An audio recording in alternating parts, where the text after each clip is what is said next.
Thank you. Our second speaker is also a polio survivor, Inam. Muhammadullah Inam, also commonly known as just Inam, is a polio survivor. He's an entrepreneur and a professional artist. And in addition to that, he will not tell us, he's very modest. He's a poet, he's a comedian, he's a puppeteer, and he is actually rated in the top 30 artists in the United States by the Art Business News. He also founded a charity called Glitter of Hope Foundation that is very active supporting orphans, single mothers, elderly, mentally, and physically challenged people within our large refugee community. The charity also fully supports 3 after-school programs totaling about 300 refugee children. But his wife Zari will tell you that Inam can do anything, from changing the light bulbs to fixing the sprinkler system. So please call him.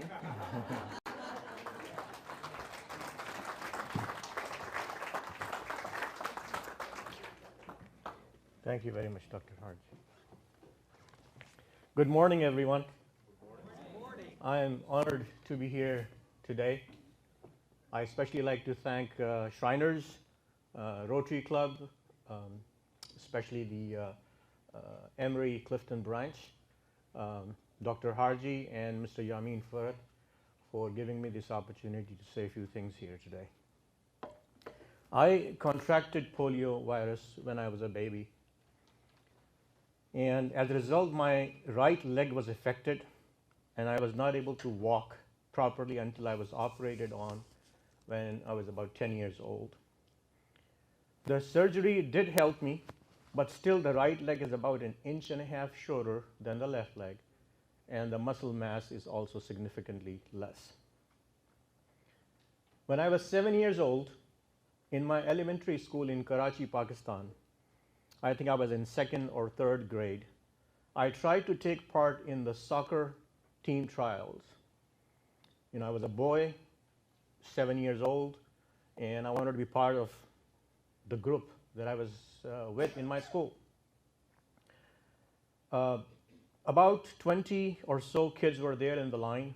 When I got in the line, I still remember that everybody made fun of me, and I had to run away from that line to my class alone crying. My art teacher, Miss Nasreen, walked behind me, sat with me, comforted me, and explained to me that everybody has been given a special gift from God, and I should focus on the gift that is specially given to me and try to excel in it. And she sat with me every day from there on for a year, for about 30 minutes, teaching me how to draw and how to paint. As Dr. Harji mentioned, I am rated as top 30 artists in the US, and you can see one of my specimen I did for the polio. So I'm happy that Ms. Nasreen, my art teacher, spent the time with me that she did. She was a point of light for me. I was operated on when I was 10, things improved for me. I was able to walk properly or semi-properly, but I was still not able to run. But I was still a 10 or 11-year-old boy. I used to wear the same shoes with the 2 braces, the steel braces. I wore that, I think, for 3 years until I got the strength back. But being a boy of 11 years old or so, I again tried to take part in sports activity, and this time in my middle school, I went to join the cricket team. And the exact same thing happened with me, that I was made fun of, and I walked very sadly back to my classroom.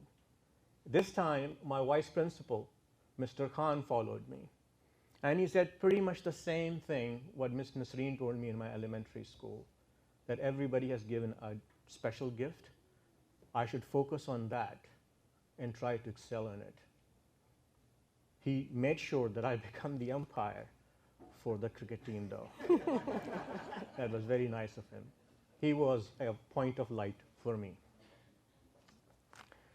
When people are gifted with special hearts, when they believe in their cause, when they do things from the bottom of their heart, the results are staggering. And their contribution is too big to be counted. That is all of you in this room today.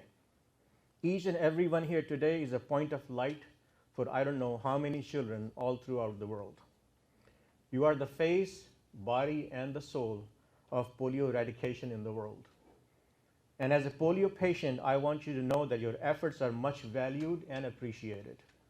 On behalf of all the polio survivors, Hawa, me, I say that we celebrate your time, energy, and compassion. Thank you.